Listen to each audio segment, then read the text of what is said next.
साथियों, जय हिंद, जय भारत। मैं मदन लाल आजाद, संस्थापक संयोजक ठगी पीड़ित जमाकर्ता परिवार और all India bike board taxi union.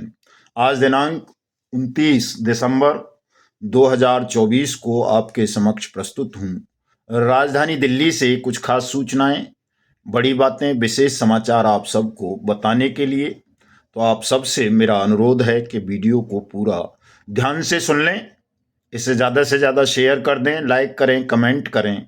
और जिन साथियों ने अभी तक हमारे YouTube चैनल को सब्सक्राइब नहीं किया है वो इसे सब्सक्राइब जरूर कर लें, ताकि आपको घर बैठे अपडेट मिलती रहे। खबरें बताऊंगा साथियों, बहुत बड़ी खबर है आज आप सबके लिए, खुशखबरी की खबर है। और लेकिन उससे पहले एक दुख भरी खबर कल आ गई थी, जो मैं कल के वीडियो में बता नहीं सका आपको। हमारे सतवास तहसील है अपने वहाँ देवास मध्य प्रदेश में, हमारे जो अध्यक्ष थे तहसील के भाई बलराम जी राणिया साहब, उनका अचानक हृदय गति रुक जाने से स्वर्गवास हो गया। तो मैं अपने साथी बलराम राणिया साहब को अश्रुपूरित श्रद्धांजलि अर्पित करता हूं और उनके परिजनों को परमात्मा शक्ति प्रदान करें, ऐसी कामना करता हूं। ये बड़ा दुख भरा वो होता है साथियों कि हमारे साथी इस तरह से हमारे बीच से अचानक चले जाते हैं। कोई इलाज के अभाव में, कोई सामाजिक अपमान की वजह से, कोई निवेशकों के दबाव में आके, तो कोई पुलिस प्रताड़ना के भय से। इस तरह रोजाना कोई न कोई साथी हमारे बीच से चला जाता है, जो बहुत दुखद है। और ऐसी दुखद घटनाओं को देखकर मन में एक क्षोभ, क्रोध उत्पन्न होता है साथियों। और इतना क्रोध बढ़ता है कई बार कि लगता है कि इस पूरे ठग साम्राज्य को और बेईमान सिस्टम को मिट्टी में मिला दें जितनी जल्दी हो सके साथियों। नहीं तो ये हमारे कितने ही निर्दोष साथियों को निगल जाएगा और हम हाथ पर हाथ धरे रह जाएंगे। तो संकल्प लें तमाम साथी मेरे साथ आज इस बात का कि ठग साम्राज्य मिला मिट्टी में, ठग साम्राज्य मिला मिट्टी में, भारत माँ को आजाद करेंगे, छल कपट और षड्यंत्रों का सब पर्दाफाश करेंगे।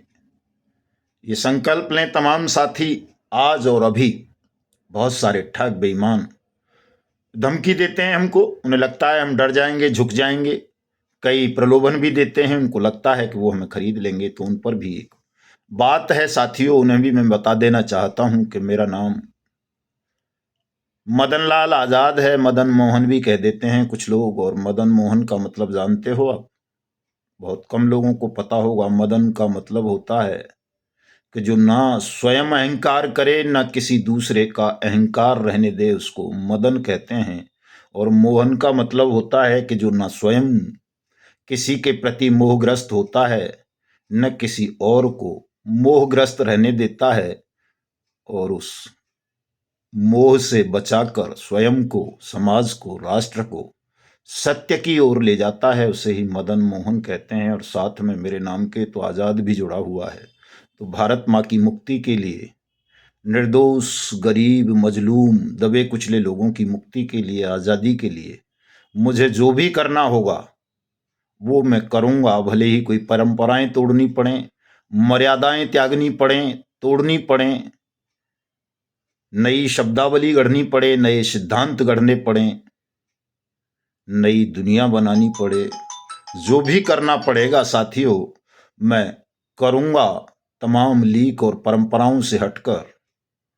लेकिन अब किसी एक भी व्यक्ति का शोषण और उत्पीड़न बर्दाश्त नहीं किया जाएगा। जितनी जल्दी हो सकता है साथियों, उतनी जल्दी तैयारियां करें और इन्हें बता दें ठगों को, बेईमानों को, जालिमों को कि जमीन कितनी भी महंगी हो उसे धन फसू खरीद ही लेते हैं। जमीन कितनी भी महंगी हो उसे कोई ना कोई खरीद ही लेता है। हम आसमान हैं, खरीदे नहीं जा सकते। इसलिए ठग, बेईमान, धूर्त अपनी औकात में रहें। हमें न कोई डरा सकता है, न झुका सकता है, न खरीद सकता है, न मार सकता है। इस भ्रम को भी अपने दिल और दिमाग से निकाल दें कि कोई तुम में से हमें मार डालेगा। तुम्हारी इतनी औकात नहीं है, इतनी क्षमता नहीं है कि तुम हमको मार डालो, झुका लो या डरा लो। चूंकि हम मौत को हथेली पर लेकर चलते हैं कि मौत तो हमारा सबसे बड़ा आभूषण है, तो तुम हमको क्या मार डालोगे। इसलिए तमाम साथी मौत के खौफ से बाहर आ जाएं, जेल, जिल्लत और मौत को अपना अलंकरण माने, आभूषण माने। और जब आप इन तीनों चीजों को अपना आभूषण मान लोगे तो संसार की कोई भी ताकत तुम्हारा बाल भी बांका नहीं कर पाएगी। ये तो छोटे मोटे लोग हैं जो तुम्हारे पीछे पड़े हैं या तुमको डरा रहे हैं या धमका रहे हैं, तुम्हारा शोषण या उत्पीड़न कर रहे हैं। इनसे डरो मत साथियों, आगे बढ़ो। आज की बड़ी खबर साथियों मैं आपको बताए देता हूं कि जिसका बहुत दिनों से हमको इंतजार था कि भारत सरकार, जिसे कुछ मूर्ख मोदी सरकार भी बोल देते हैं, वैसे मोदी सरकार कोई होती नहीं है। सरकार तो भारत सरकार होती है या किसी राज्य की सरकार होती है, वैधानिक शब्द वही है। किसी व्यक्ति की सरकार नहीं हुआ करती है। व्यक्ति किसी सरकार का प्रमुख तो हो सकता है।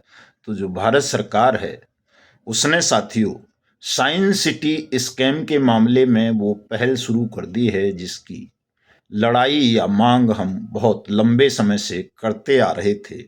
आज के जागरण में आई है ये खबर, दैनिक जागरण जो न्यूज़पेपर है, इसमें लिखा है कि साइंस सिटी के निवेशकों ने पेश किए 2.25 करोड़ के दावे। साइंस सिटी संचालकों की जब्त संपत्तियों को नीलाम कराने से पहले प्रवर्तन निदेशालय ईडी निवेशकों के दावों का सत्यापन कराने में जुटा है। निवेशकों ने अब तक 225 करोड़ रुपए के दावे पेश किए हैं। निवेशक अपनी डूबी रकम हासिल करने के लिए 15 फरवरी तक आवेदन कर सकते हैं। कोर्ट ने पूर्व में निवेशकों को दावे पेश करने के लिए 1 माह का समय दिया था। ईडी अधिकारियों के अनुसार कुछ निवेशकों ने कोर्ट में अर्जी देकर दावे पेश करने के लिए और समय दिए जाने की मांग की थी। कोर्ट ने 2 माह का समय बढ़ा दिया है और अब तक लगभग 1800 निवेशक अपने दावे प्रस्तुत कर चुके हैं और ईडी विभिन्न बैंकों के माध्यम से 600 से अधिक दावों का सत्यापन कर चुका है। ईडी साइंस सिटी संचालकों व उनके सहयोगियों की लगभग 264 करोड़ रुपए की संपत्ति जब्त कर चुका है। ईडी प्रदेश में पहली बार जब्त संपत्तियों को नीलाम कराकर निवेशकों को उनकी डूबी रकम दिलाने की कार्यवाही कर रहा है। तो हमारे लिए साथियों ये खबर बेहद अच्छी है कि भारत सरकार की एजेंसी ईडी ने एक पहल कर दी निवेशकों का भुगतान कराने की। अभी तक तो भारत सरकार किसी का कोई पैसा वापस ही नहीं कर रही थी। वो बट्स एक्ट 2019 के अंतर्गत किसी के दावे भी एक्सेप्ट नहीं कर रही थी। हालांकि इसमें भी बट्स एक्ट का जिक्र ईडी या कोर्ट या भारत सरकार ने नहीं किया है, लेकिन ये बट्स एक्ट की ही प्रक्रिया है साथियों। चूंकि ईडी को कोई पावर नहीं है जब तक कि वो बट्स एक्ट अथॉरिटी के रूप में नामांकित ना कर दी जाए किसी का पैसा वापस करने की। तो आज नहीं तो कल बट्स एक्ट 2019 के अंतर्गत सेंट्रल गवर्नमेंट सेंट्रल बट्स एक्ट अथॉरिटी के रूप में ईडी को नामांकित कर देगा और ईडी उसी कानून के अनुसार उन निवेशकों का पैसा वापस करेगा जिनका, या ये कहें कि जिन ठग कंपनीज या क्रेडिट कोऑपरेटिव सोसाइटीज की जमा राशि को ईडी ने जब्त किया हुआ है। साइंस सिटी का प्रकरण है, केबीसीएल के मामले में भी ऐसा होना है, आदर्श के मामले में भी ऐसा होना है, सहारा के मामले में भी ऐसा होना है, पीएसीएल के में भी ऐसा होना है, bike boat hello taxi top ride जैसी अन्य कंपनीज के मामलों में भी यही होना है। जीसीए टोगो और ये जो एलयूसीसी या एलजेसीसी ह्यूमन वगैरह हैं, इन सबके मामलों में साथियों यही होना है। लेकिन ज़रूरत हमको अपने ध्यान को केंद्रित करने की है और हम जितनी जल्दी एकजुट हो जाएंगे उतनी जल्दी ये हमारी जो जमा राशियां हैं, धन हैं, वो हमें वापस मिल जाएगा। इसके लिए तमाम साथी, चाहे वो किसी भी कंपनी या क्रेडिट कोऑपरेटिव सोसाइटी के पीड़ित हों, एजेंट साथी हों, वो सब लगातार संगठन का विस्तार करें, बड़ा बनाएं इसको, और तमाम लोगों को, ठगी पीड़ितों को बूथ स्तर पर संगठन के साथ जोड़ें। व्हाट्सएप 2019 का प्रचार प्रसार करें। निवेशकों को बताएं कि भारत सरकार ने, हमारी संसद ने ये कानून बनाकर आपकी जमा राशि का 2 से 3 गुना पैसा वापस करने का वचन दिया है, वो भी 180 दिन में। और सरकार वापस करेगी। आपको किसी ठग कंपनी या ठग क्रेडिट कोऑपरेटिव सोसाइटी से लड़ने की या उसके पीछे भागने की या किसी एजेंट पर प्रेशर बनाने की आवश्यकता नहीं है। आप केवल सरकार से डिमांड करें, सरकार आपका पैसा वापस करेगी। यही कहता है अनियमित जमा योजनाएं पाबंदी अधिनियम 2019। जैसे ठगों से लड़ना सरकार को है, उसकी इन्फोर्समेंट एजेंसीज को लड़ना है, हमें नहीं। हम कैसे लड़ेंगे ठगों से? हम ठगों से लड़ेंगे, सरकार ठगों को बचाने के लिए बीच में आ जाती है। वरना तो करके देख लो, हमने प्रयास किया था कि हम ठगों के घरों का घेराव करेंगे, उनके यहाँ जो है दिन रात अनशन करेंगे, लेकिन सरकार ही बीच में आ गई कि नहीं, आप किसी के निजी घर पे जा करके ये सब नहीं कर सकते।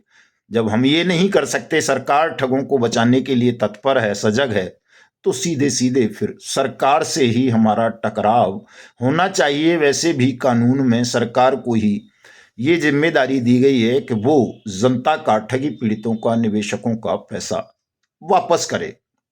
तो तमाम साथी किसी भी कंपनी या किसी भी क्रेडिट कोऑपरेटिव सोसाइटी के वो शिकार बने हों, सब इस बात पर अमल करें, मेरे संदेश को ज़्यादा से ज़्यादा फैलाएं। चूँकि आज मुझे रात को 9 बजे फेसबुक पर लाइव होना है। मदन लाल आज़ाद के नाम से मेरी आईडी है, उसे तमाम साथी फॉलो कर लें। चूँकि फ्रेंड से जो फ्रेंड रिक्वेस्ट हैं मैं एक्सेप्ट नहीं कर पाता, मेरे 5000 से ज़्यादा फ्रेंड ऑलरेडी हैं और उससे ज़्यादा एक्सेप्ट नहीं किए जा सकते। तो तमाम साथी मेरी फेसबुक आईडी मदन लाल आज़ाद को फॉलो कर लें, लिंक आज मैं डिस्क्रिप्शन में दूंगा। और रात 9 बजे आप सबके साथ विस्तार से चर्चा करूंगा कि कैसे आप सबका भुगतान किया जा सकता है, तमाम साथियों को सुरक्षा, सम्मान, रोजगार, पुनर्वास की गारंटी का अधिकार दिया जा सकता है, और कैसे भारत माता को ठग बेईमानों के खूनी पंजों से आज़ादी दिलाते हुए तमाम ठगों को दंडित किया जा सकता है। इस महत्वपूर्ण विषय पर चर्चा करूंगा, खुलकर करूंगा, लंबी चर्चा करूंगा। तो तमाम साथी जुड़ें रात को 9 बजे। मिलता हूं फेसबुक पर। जय हिंद, जय भारत।